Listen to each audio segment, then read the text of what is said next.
Welcome to the Ignite You podcast. We're two bros journey into all things spirituality and human transformation. Let's get it. Cheers, brother. Cheers, mate. Wow. Lukewarm cacao. No, it's warm. It's Luke. Yep. What makes something lukewarm? I don't know. I think Luke really just held back on how much he heated things up. So he would prepare food, and it would always just be kind of hot. Sir Luke Yeah, the Second. that's right. That's exactly who it was. You know how he goes. You know how it goes. So we didn't sit with Hape today because two reasons. One, At least two, actually. we've got, at least two. We've got a lot of things on the go because tomorrow we hop into our day one of the Ignite retreat. So that kicks off. Yes. So we've got 1,000,001 things to do. The other reason is I actually watched our video a couple episodes ago and we were so calm and so like, welcome Hi, everybody. friends. We're going to go into another episode today. And I remember watching it and the moment I watched it, I went, like I just like asleep? was falling asleep and Dude, you know, it but could be sleep therapy. We're helping people out there. There's plants in my But way. it's called Ignite. The podcast is called Exactly. Ignite, not Good Night. Exactly. So we don't come on going, hi, everybody. We got two in our hearts. So either smaller doses or just stick to the cappuccinos. Which is Machika's. The last episode was, I think, a better balance. Too. It was beautiful. It was a better balance. Yeah. Smaller dose, more banter. Yes, I agree. Yes. Okay, so Beautiful. As we mentioned before, the previous podcast, we're going to share a little bit We about ruined it. It sucked. what we're going to go into. This podcast, we're diving into a few different things about death and birth, which Cam brought this up today, and I'm really excited to dive into it and hear your perspectives on this, Cam. Ryan really took my advice. He's going hard on you right now. Going hard, the opposite. And we're going to mention a 7-step system of transformation. We want to call that for healing. It's going to be a really cool method about this book that Cam's been reading, and it's deep.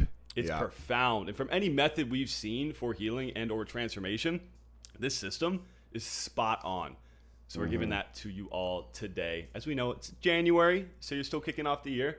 So we're going to support you navigating these spaces. So it's going to be practical. We're always going to come back to that, have a method for you guys to apply, for you all to apply. Not you guys, you all. Yeah. They're not all guys. We're inclusive here to apply to your lives, caught it in real time. And there's some things we're going over. Any other things you want to add in there, dude? No, I think it's beautiful. And for me, this is such an important aspect because as we enter the new year, we've got a lot of plans. We've got a lot of goals. We've got a lot of things that we want to accomplish. And a lot of times, if we don't let certain aspects of ourselves die, we won't have the capacity to create what we want to create. So we thought this was a great segue after the New Year's Eve ceremony episode to give you a powerful framework to support you in moving through that death and rebirth experience that is pretty much the same across the board in all aspects of healing, transformation, however you want to call it. Love it. Death and rebirth. We go through it every day, don't we? We do. And it came up on a call the other night with a client of mine where we were talking about all these things to do and all these things to embody, these ways to transform, these ways to embody the king and come into kingship and what that looks like. And I find a lot of us are really good at mapping out what our highest self looks like. Not everybody, that can be challenging for some, but a lot of people are pretty good at writing down all the things we want to be, we want to do, we want to become, because it's almost like we get that dopamine hit. You know, we get that kind of, yeah, this is going to be awesome, it's going to be great. And then after making a million spreadsheets and a bunch of lists of ways we want to embody our highest self, we get up away from the table, we step right back into the momentum of our life and the flow that has created the environment in which we live, and it just disappears. We're right back into our autonomic programs. We're right back into all the systems, the relationships, the businesses, the environments, all these different things that create the momentum for where we are outside of the highest expression that we want to embody.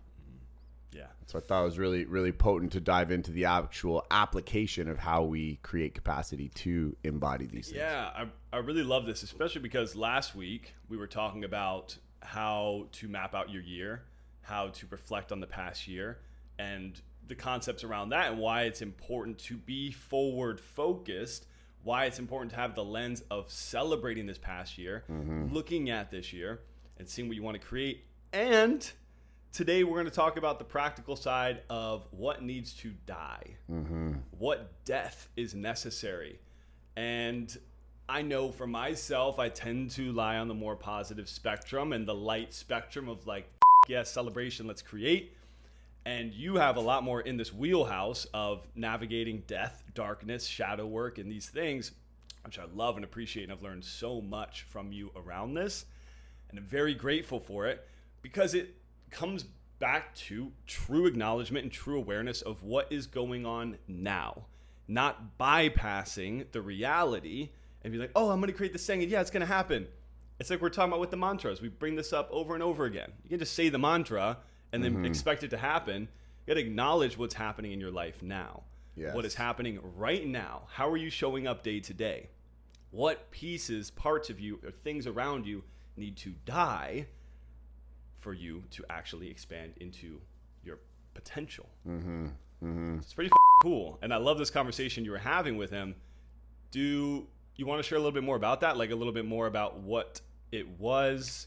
And because obviously you're not giving any identity here, but more about the experience there, because it could be valuable for people navigating similar experiences. Yeah, for sure. And I think what I would prefer to do, just because even though I'm not dropping names, I really like to keep that container sacred. Cool. I think for me, what would feel better is more navigating ways that I've had to do that and navigated death in my experience of life and what that's looked like. And, you know, for me, one of the biggest things when I started this journey was realizing that alcohol was such a challenging aspect of my life, and that I was actually addicted to alcohol and cocaine and all these different things. And they were pieces of myself that I thought were basically the foundational principles of who I was. I remember I was in a relationship with a partner at one point, and she was like, you should stop doing blow. And I remember specifically saying to her, it's a part of who I am. Partying is a part of who I am.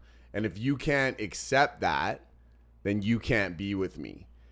And in hindsight, I look back and I go, wow, dude, you're a piece of work. But in reality, it was. Totally. And that's the up thing. Exactly. Is that it actually was who you were. It was my identity. Whoa. Synchronicity. Yeah. Yeah, exactly. And it was a part of who I was. And that part of me had to die, which was very challenging. And from there, I was able to come into this new evolution. And just so you know, we have a dragonfly that's stuck in here that is just flying around, but we're going to roll with it. You might hear it. You might hear it. You might hear it. Hopefully you don't hear it like we hear it, because it's stuck in the corner up very high, and that's just kind of what we're rolling with. Let your dragons fly. So let your dragons fly. Exactly. But, you know, for me, it was substances was the first real thing that I moved into that really, you know, pushed me to kill a part of myself, to really let that part of me die. And that's the negative spectrum. Those are the things, in my opinion, that are kind of easier to let go of, are the ones that actually hurt us. Yeah. It gets really tricky and really challenging when we actually have to say goodbye to things we love, to things we care about, to things that serve us in one way, shape, or form. So there's almost these two polarities that have to take place. Like we have to say goodbye to the things that we're like, yeah, this isn't good. I need it to go. It's obvious cocaine and alcohol weren't serving me. And moving forward, I then had to end an engagement, which was with a person that I really did love and still do love.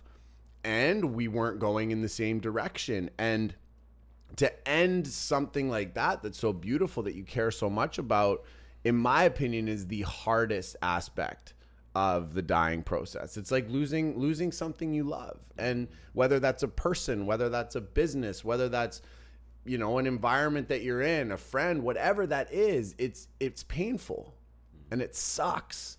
Yeah. And at the same time, it's the only way we create capacity for the things that we are really calling in, and for the self-love that you talk about so beautifully, for prioritizing self.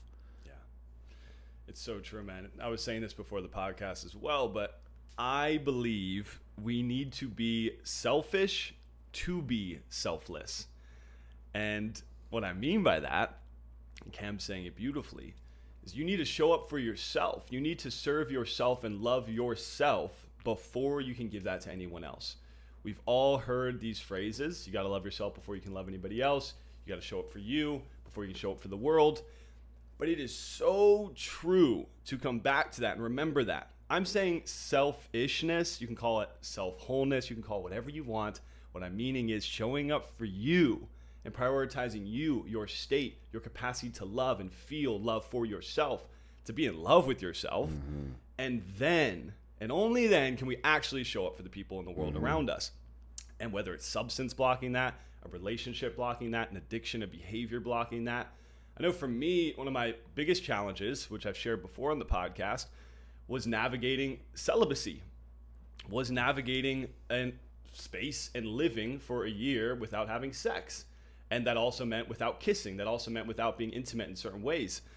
For me, that was difficult. And it's not that I was addicted to sex, but I saw where that hindered who I wanted to become, because I wasn't navigating sex in a conscious way. And I knew that.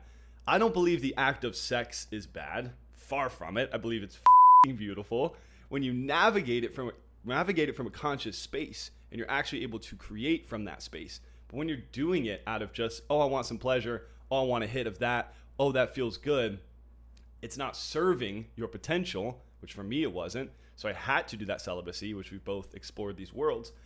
But that's an example where it's not directly bad. Like alcohol, you can obviously say objectively that's a bad thing. That's not going to be good for you if you're taking copious amounts of that, of doing cocaine.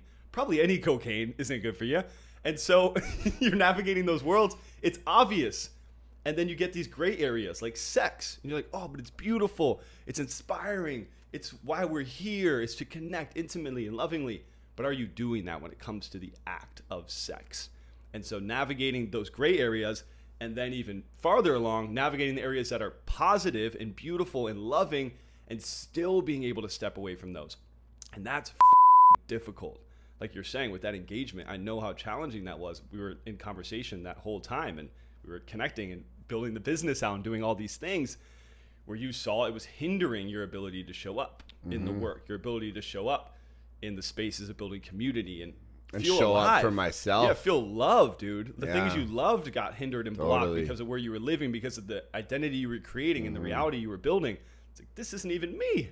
Yeah. What am I doing here? Exactly. I remember that, man. And it's tough because a piece of you, a part of you, and maybe a previous part of you would have loved that reality, but who you've grown into was like, oh, no. Yeah. I would have loved this, but that Exactly. doesn't mean I have to live this. Totally. And that's where it gets really tricky, right? And that's where I believe, ending these or having these aspects of yourself die that you love so much is so challenging, is because they are a part of you. That you do love them. They are this, and you can see them as a trajectory in your life. But you've got these different avenues to go down where you're like, okay, this trajectory is here. I see it. I love it. It's great. And is this truly my highest expression? And when you realize no, you then have to go through this death process of letting something go that you're like, wow, that would actually be really amazing. Right? With alcohol addiction, these other things, it's pretty easy to be like, well, that's not going very well, so let's get rid of it. You know, outside of the biological effects of you know, having addiction, that's its own challenge in itself. But from the emotional attachment to these things, it really presents you with a challenge when you could really enjoy the thing that you're having to say goodbye to for a very long time, and you could see it being amazing. And then there's this part of you that's like, and I know that this other thing is calling me and screaming to me more. Yeah. So with that, I'm curious from your side, because we're going to get into this method shortly and go through the steps of how it shows up for most people. But even before that, and it might be in this method somewhere, but more importantly, what you're naming right there, noticing I have this behavior, this thing is happening. You're saying highest self, which I understand. People like tapping into that, it can be hard sometimes, right? What's intuition? What's highest self? What is my pattern that's just throwing me back in the loop? Like, how do you name this to clients or yourself? How do you start to find what is the highest version of me and this pattern that isn't serving me, even if you love this thing and it can be serving you to an extent, but not to your highest self, that's the hardest part. So you can speak to that. Like, it's maybe serving you, the current you, the previous you, whatever it's serving, but it's not fully serving who you can become. That's hard. Like, how would you say to start navigating that, bringing that into your awareness and recognizing it? The first thing for me is, you know. Yeah. You really do know. And if you can quiet the chatter enough and you can quiet the justifications enough, you'll get to the root of the truth. And what I always do is, if I look at the whole situation I'm in and it's predominantly positive, and there's still a part of me that goes, but it doesn't feel right, then I know.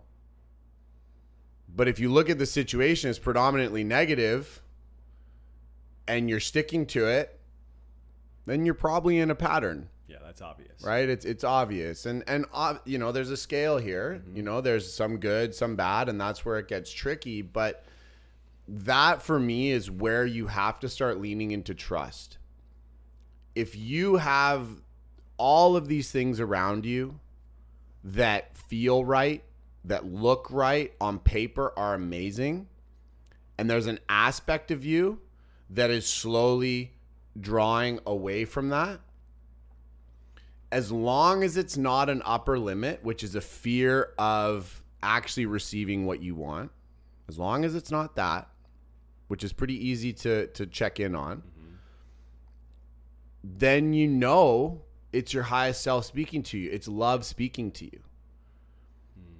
And to me, that's become the biggest guide, is when I'm like, I love this business, this person, this friend, this situation, and I am being called to something else. For me, that's a test. Yeah. For me, that's an invitation to show the divine, to show my highest self, to show my mission, to show the people around me how committed I am to myself, my journey, and what I'm here to create. That's how I navigate it. Yeah. I love how you're saying you know, because you do know, but do you know what you know? Meaning, and I love you brought this up, are you taking on what other people are telling you and thinking it's yours? You have somebody in your life saying, oh, you have a great partner. You have somebody in your life saying, oh, that job you have is amazing. Or that thing you do is amazing. It's so great that you do that. You're like, oh, yeah. And then you have to repeat that. You take that on as your thought, your reality. When in reality, it's not your knowing. What Cam's saying, what I love here, is your knowing is in your stillness. It's in your silence. because it's so often we take on other people's perspectives of our reality and say, okay, I'm validated in this. It must be good. You know, if you have to validate it, it is not your highest expression. So a beautiful way to do that is being able to bring stillness and bring silence.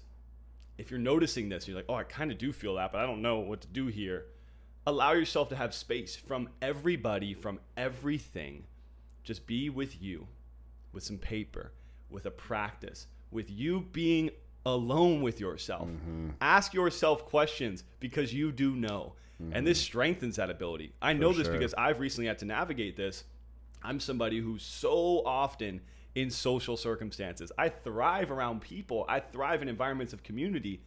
But for me to get real honest about my experience, I need to separate myself from that and tune in with myself. Ask myself questions. Even if I don't have the answers yet, ask the questions.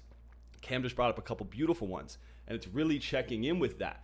That's so valuable. Because that is the death of us needing to be validated. There's these mini and micro deaths in these experiences where we actually get to rebirth our expression, our truth, our light, because we're killing off all these other people's perspectives of our reality. And that's potent. Because most of us are living in a reality that is directed and driven by other people's thoughts of us. That's true. For sure. I love that. And that's such a powerful first step to all of this, is create that space. Yeah. And that is something that with alcohol was very evidently required for my journey, where I said, I'm not drinking until I understand my relationship with alcohol. But you were validated in it. Your friends are like, oh, it's fun. Exactly. Cam's the man. Exactly. Blah, blah, blah. And so I had to get rid of those friends. Yep. I had to stay out of those situations. I had to have conversations with people that I really wanted to keep in my life to say, hey, I'm not drinking anymore and I need you to honor that. And those that didn't, I had to say goodbye to. I had to completely obliterate and annihilate my life in that sense. And I love celibacy for this too, because you can't learn about your relationship with sex unless you remove yourself from it. Yeah. Because if you're in the program and in the pleasure and in that lust and juiciness, you become really fragmented and you get pulled in these different directions. You become validated. And so I love that as a first step for any of this, is take space from something. Don't be afraid to take space. And even if that's a relationship, take space from that relationship. I read a beautiful book on codependency called Facing Love Addiction. Great book. It is the book that guided me through ending my engagement. And it taught me so much about how hard it is to change how you relate to somebody while in relation because of this. Because it's so hard to discern between what's the pattern and what's the highest expression, because you're in it. And there's that energetic exchange that keeps you trapped. And so they say that depending on how deeply ingrained your codependencies are, you have to make a decision on if you can actually change it in the relationship or outside of the relationship. And the predominant answer for that was most people can't change it in the relationship. Some people who have just a little bit of codependency can, but then everything else needs to be done within oneself. And what they said in that book, which was so beautiful, is they said, you have to trust that if you are prioritizing yourself to heal from codependency, and in order to prioritize self, you have to remove yourself from that relationship.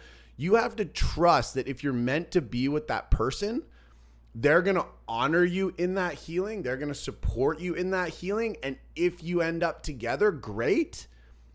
But the biggest service you can do to yourself and that person is removing yourself, because what you're in is toxic. Even if it's loving and beautiful, it's still toxic because it's based on codependent tendencies. So I love that you're saying this, because removing yourself, in my opinion, from alcohol, relationship, whatever, is the most important first step and also the hardest. Yeah. And let's be real, it can be hard to recognize it because, as we said, we can always justify behavior. Totally. So what just came through is treat yourself like a loved one. You can recognize patterns within your family. You can recognize patterns within the people around you. Like, oh my God, if you just saw this, you could do this with your life, and wow. And you want to give that advice to them. Sometimes you do, sometimes you don't. The point is, look at yourself. Allow yourself to look at yourself, not as you, as a loved one, from the perspective of outside of you looking at you and your actions. Because it's tough when we're in this skin, we're in this body, and we're in this behavior to be like, oh, no, it works because of this. Look at yourself from outside of yourself. That can be difficult. You can literally look in a mirror. You can literally do this practice we're talking about of stillness. But it is so valuable to have a perspective that is more objective than your emotional experience. Because we can obviously see all the that people are doing wrong around us, but can you see your own So getting real with that, being honest with that, and taking that perspective shift to look at yourself like you would somebody you truly, truly love and care about and see their potential. That is so valuable, and it's definitely not easy, but if you give yourself the space, every human is capable of that. You're so capable of that. But it's not often that we actually take that space to do it. No, because the momentum of our lives is so potent.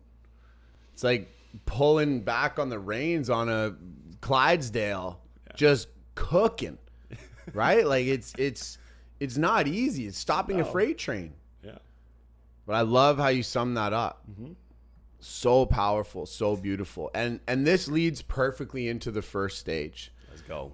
Because when we remove ourselves from something, the first thing that happens is that doubt that we made the right or the wrong decision. It's that doubt that we made the right decision. Where we're like, did I do this? Was this right? And then the following second order consequence of that is denial. No, I don't need to do this. No, I don't need to stop drinking. No, I can figure this out. Oh, if I only have a drink when I'm doing this. Oh, if I'm only, if we work on this as a couple. Oh, if we, we go into this denial phase that, this doesn't need to happen. It's not that bad. It's not that bad. Yeah. We're going to figure this out. Yeah. And that is so intense sometimes. So intense. And I love how Barbara Ann Brennan speaks about this in Light Emerging, which is where these 7 stages of healing are from. But she speaks about this as like, this is the friction required for you to find yourself, for you to be real with yourself, for you to take that radical ownership over your state, because you have to watch the denial. No, I don't need to do this. No, that's going to happen always. Yeah. That's the human mechanism. That's the pattern trying to go, no, we can figure this out. We're going to go back into it. Mm-hmm.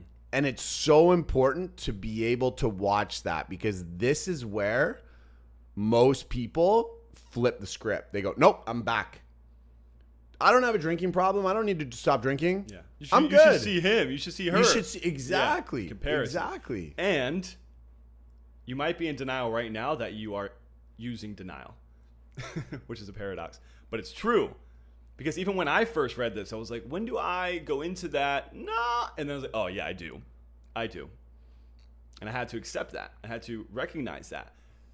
But it's often that we're even in denial around that we use denial as a mechanism to block ourselves from our healing. Totally.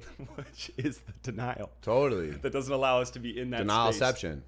That's it. Deception. Whoa. Wow. But it allows us to recognize that. So these stages, all human beings experience when we're going into this. Yeah. So there's 7 stages here, and this is every human being experiences this, whether it's over months, weeks, this could be minutes. This could be happening so rapidly in the brain, in the mind, and in the body. Yeah. But this happens for every human being when it comes to true healing. And Barbara Ann Brennan talks a lot about this with illness. Yeah. Where a lot of people will get a diagnosis and then they're like, nope, person's wrong. This isn't happening. Nope. And we just kind of put all the blocks up to protect our current reality. We really, really do. Which then leads into anger. because we can't hold that denial long enough. If we can't hold that denial long enough, what happens? This, I can't, blah. We just start to get into that anger phase of like, how could this be happening to me? Why is this taking place? And in my opinion, that's when reality actually starts to sink in. And as humans, we use anger to suppress our fear. We use anger to suppress all of these things to protect ourselves. Yeah. So we go from denial into anger to just protect the innocence, this small child, the scared aspect of ourselves. Yeah, and anger can show up in so many different ways, right? Like if we have a positive experience with the emotion of anger, then it'll be expressed outwardly. Blah, blah. But if we don't, we'll be like, and just be anxiousness. It'll feel overwhelm in the body. It'll just be these different things. It could be slight. This is a spectrum, right? But anger is that next step. That's what happens when we're on that other side of our denial. Mm-hmm. Most definitely. And from there, stage 3, we move into bargaining. Because in my opinion, this is almost like we're going back into denial in a sense, where we've been in denial, we've hit anger, and then we're like, no, wait a minute, I don't want this. So I need to fix this. I need to do this. Like, can you help me? Can somebody help me? Please help me. I need support or whatever. And that's not to say that asking for support's wrong, but when it's reactionary and it's this kind of bargaining, in relationships, we do this a lot where it's like, I want that person back, so I'm going to compromise on this and I'll do whatever you want. In alcohol, it happens where it's kind of like, just please give me the drink, just one more drink if someone's holding you accountable. There's these elements. It's like, I just need one more sip. Just give me that one more sip. Please give me that sip. And that's, in my opinion, it's almost it's like the pattern is just clinging. It's just holding on to a piece. And it's like, please give me that drip again. And it's in this stage that if you give it that drip, you're right back in it. Yeah, you're right back to the start. You're right back to the start. Well, I love the word you used there, which is compromise, which we do. That's where we bargain and compromise our values, our morals, our virtues, and we try to get sneaky with it. Oh, if I just do this, oh, I just do that. And we get sneaky. And that happens for every person, whether it's just in the mind or it shows up in our actions, which then, on the other side of that, once we move through that bargaining process and we realize we can't bargain here, we have to show up here, this usually goes to a place that feels like a sinking in our body, which is depression, which is this frequency of, kind of hopelessness, right? Kind of like, wow, I couldn't bargain my way out. I moved through this anger, and now I just feel sad. I feel like I've lost hope. And as we mentioned, this could be a long process. This could be a short process for each person. Depression looks different. But to every extent of that word, it can happen in the human experience. And with that, we get that sinking feeling in our body. Yeah. We feel like we've lost. We lost because we didn't win the bargain. We didn't come out on top. Oh, no.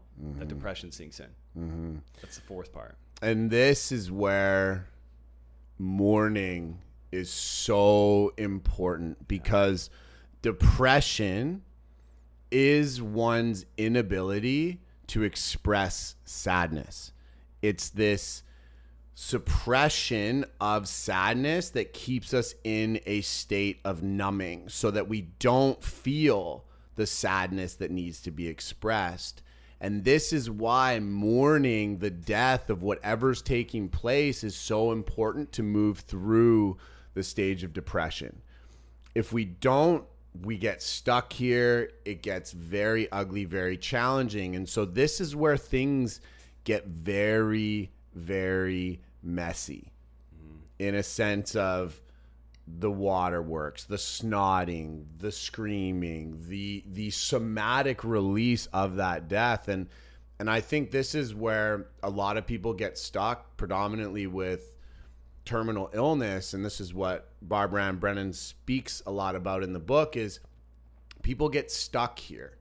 And this is why a lot of people die very sad, is because they stay in this depressed state and they stay in this place of numbing so that they don't ultimately feel the sadness that their life is coming to an end and that they're going to transition. And so the ones that end up really finding salvation are the ones that mourn their own death.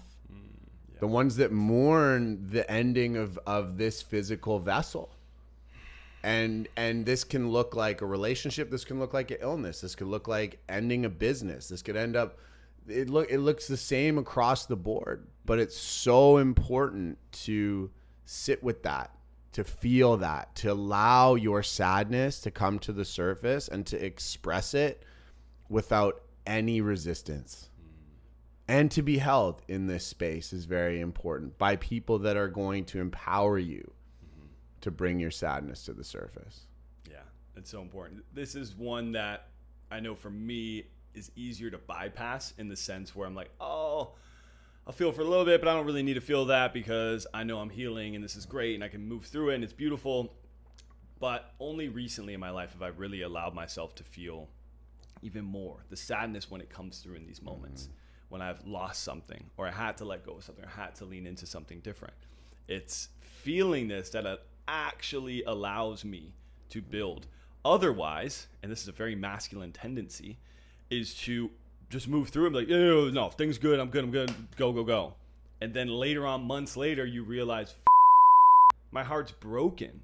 Or that thing I really, really loved is gone. And then it comes in waves because we had so much blocks around it and held it and didn't want to express it, didn't want to show it because men don't cry. So then it all comes out. It comes out like a bang. And then we have to move through this process again. So letting it happen in real time. And when you do that, it empowers you to accept. Once you move through that layer of depression and ultimately get to a place of being able to express, you go to stage 5, and stage 5 is an acceptance of where one is. And this is where we really start to find ourselves again. And we find our power. We find our ability to create, our ability to harness the limitless aspects of our soul, of our being. Without acceptance of one's present state, there is no alchemy. There is no creation. It's basically wiping the canvas and saying, okay, here we go. And I'm ready to create a powerful, powerful outcome here. And the trippy thing, a lot of times with illness, a lot of times with relationships, basically everything across the board, this is where miracles happen. It's in that acceptance, that trust, that opening up to the divine, that do what you will with me energy, that miracles happen. And we can't go into this with the expectation, okay, I got to move through this thing, and I'm going to accept, and then everything's going to be okay, because that's just not how it works. Well, it's from your head. That's totally. Not from your heart. It's a full, visceral, cellular, neurological acceptance of what's taking place. And you let the divine, you let God, you let magical things into your life in this space. Yeah, because it is only once you accept death can you truly live. And we've talked about this, but that is very true to every sense of that meaning, because we can accept it in our head and be like, yeah, okay, it's fine. But really, really go into that. And even to the extent that the Buddhist monks will do on a regular basis, in Bhutan, they do 8 times a day, recognizing their death and their mortality and feeling it and realizing they're going to die and accepting that. They did that 8 times a day in Bhutan because they recognize how valuable it is to really feeling alive, is to remember they're going to die, is to remember that and accept that and to feel that and to know that. And then that allows them to live. That allows them to feel love. That allows them to really connect and notice how each moment really matters. Yeah. Because if you don't accept that, you're like, oh no, it's gonna be okay. So no, and try to bypass that. You're running. You're in anxiety. You're in anger. You're in fear. You're in bargaining. You're in all these other pieces that were before this because you didn't get to that place of fully realizing and recognizing, oh yeah, I'm gonna die, and yeah, this disease could kill me. oh yeah, this thing is the end of that. What if I never see this person again? Can I accept that? Mm-hmm. Can I be okay with that? Mm-hmm. Then from there, can you actually truly start connecting to yourself? It's in that you find your truth. Yeah. It's in that you find your power. It's in that you find out really who you are, because everything else falls away. And it's so important in this phase and in this stage to speak your truth and only your truth. I am powerful. I am this. I am creating that. This is my truth. I accept whatever because I trust that everything is divinely guided. I am wrapped in the wings of angels. I am supported, and it's all working for me. When you do that, you set the stage for a powerful rebirth, which is the next 6th phase of the journey. That is so powerful, because we accept the death. And I know you and I have experienced this many times with different things, but plant medicine has always been one of my greatest teachers, because you accept that. You go into that like, oh my God, I'm dying right now. I'm dying. And once you say, and that's okay, whoop, the embodiment for me every time, I've been an infant. I've been a baby resurfacing into this world. Obviously not literally. This is an embodiment and an energetic experience of what it means to be rebirthed, what it means to be in this newness. And it is purely a perspective shift of life. I can now start to feel my healing. I now am a new being. I'm a new being once I've accepted my death. Mm-hmm. And it's not a one-time thing, because I've done it many a times. I know you have. It happens in different areas. It happens over and over again. But every time that I've done that, every time I've leaned into that, I'm a little baby coming out the womb, because I am rebirthed with this new perspective of life. And it resets my system to accept what is to happen next. Mm-hmm. And I love this step so much, because it is true that on the other side of that acceptance, on the other side of that space of accepting death, you really come into this life. You really start to see and appreciate everything around you. Mm-hmm. That's when you know you're away from it. It's when you're not appreciating the mundane. You're not appreciating the trees, the plants, the nature, everything around you, the people. You're not in that appreciation, which means you're probably not in that acceptance, which doesn't allow you to come into that rebirth. Beautifully put. Beautifully put. I don't have anything to add to that. That's so good. It's so good. And I love how you brought up plant medicine, because it is that.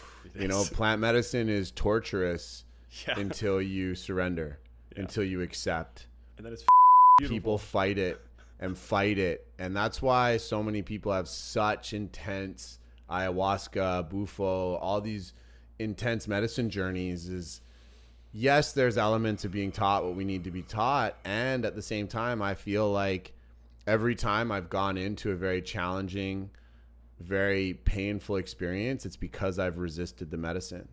And when I was with Christian in the jungle during my dieta last February, he looked at me and he said, if you resist her, she's going to punish you because she needs to teach you. But if you go in and you stay open to her and you surrender to her teachings and you accept the truths that she's about to show you, it will be gentle. And every time I started fighting, I started feeling sick. I started almost purging. And then every time I would just fall into acceptance and surrender, everything was calm. The codes would come in. She was gentle. She was soft. And I think this is such a representation of life in that sense, where, yes, bad things are going to happen. How quickly can we move through these steps to get to a place of acceptance? Because it's in that acceptance and then ultimately that rebirth, that magic happens. It's so true, man. That's just an amplified container of plant medicine. You've done it or you haven't. It is life in a short period of time. Yeah. Whether it's like DMT, so it's 20 minutes and you're like, damn, I'm in. Yeah. Or it's a longer journey, like ayahuasca, which is over a couple days usually for a full ceremony.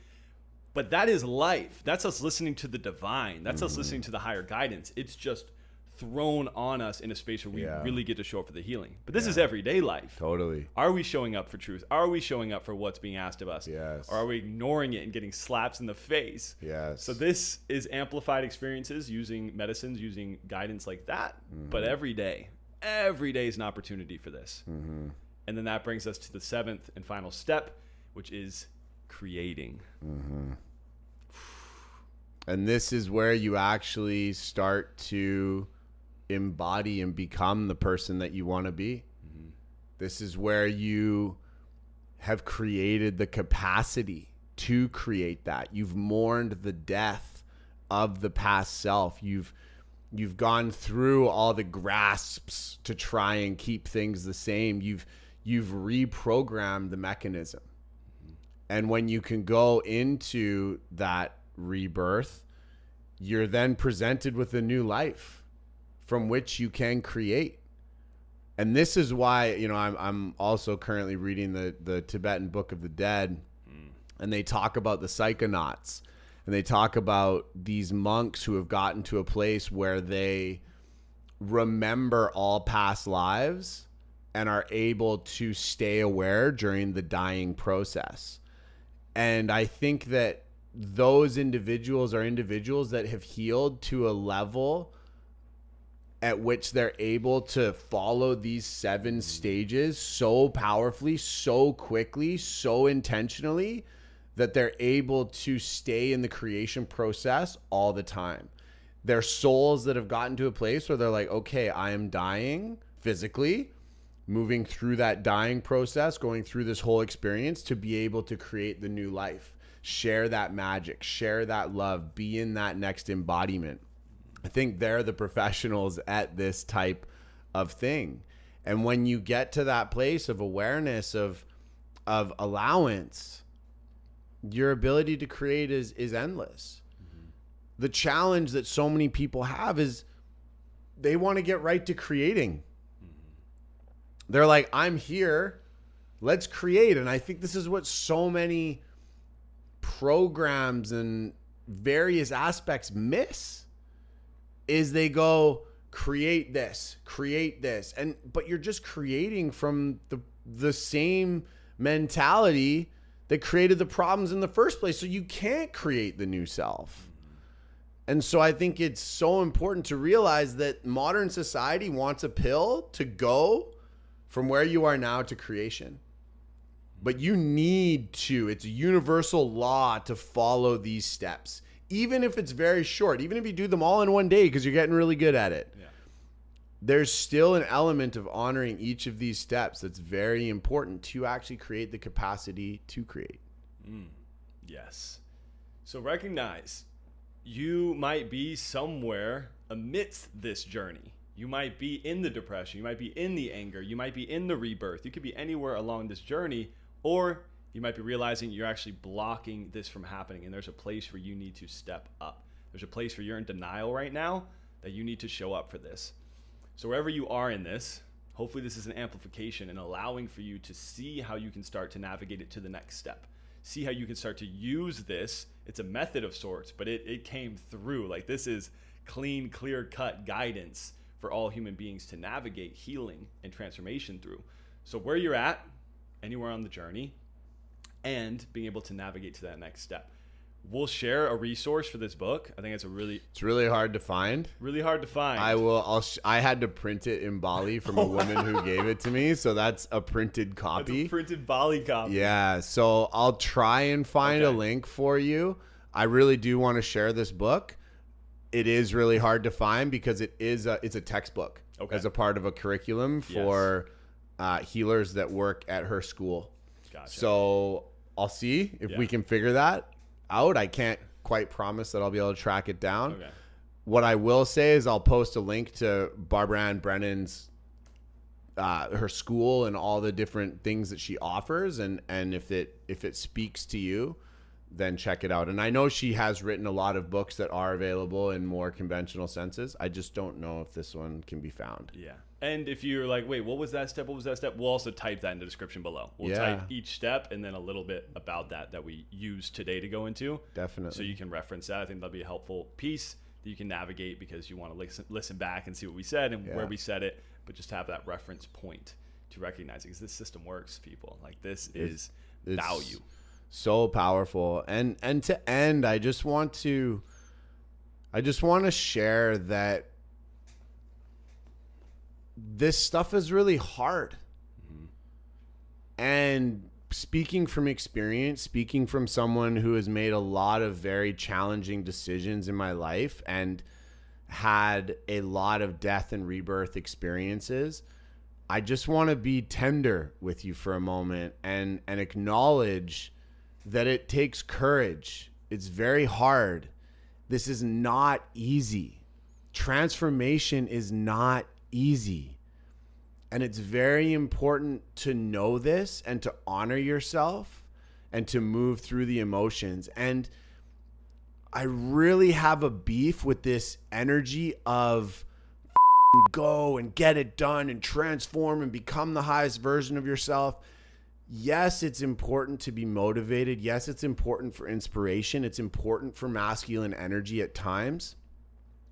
And it's just as important to be soft. It's just as important to be loving. It's just as important to hold yourself through this, because my goodness, as someone who goes through this very often, it's hard. People are going to judge you for making these decisions. People are going to, in some cases, hate you for making these decisions. You're going to lose family members. You're going to lose friends. You're going to lose partners. You're going to lose aspects of your life that you love. And you have to sit in that sadness, mourn that, and stay in the frequency of trust that if you are making these decisions based on your heart, based on self-love, based on love for those around you, that everything is going to work out and that you cannot make the wrong decision. Very important. Stay in that energy, stay in that trust, because you are divinely guided. You are supported. You are wrapped in love. And even in your darkest moments, your guide, spirit, God, whoever you want to call it, has your back. Truly, truly, truly. So trust that. Beautiful, brother. Thank you. We love you all so much. And when we say stay lit, this comes through this acronym of loving embodiment of truth. This is what we mean. Living in that, living from that. That is what it means to stay lit. That is what it means to ignite your life. Thank you for that sign-off message. That is so felt. Love you. Love you, crew. See you. Stay lit. See you soon. Stay lit.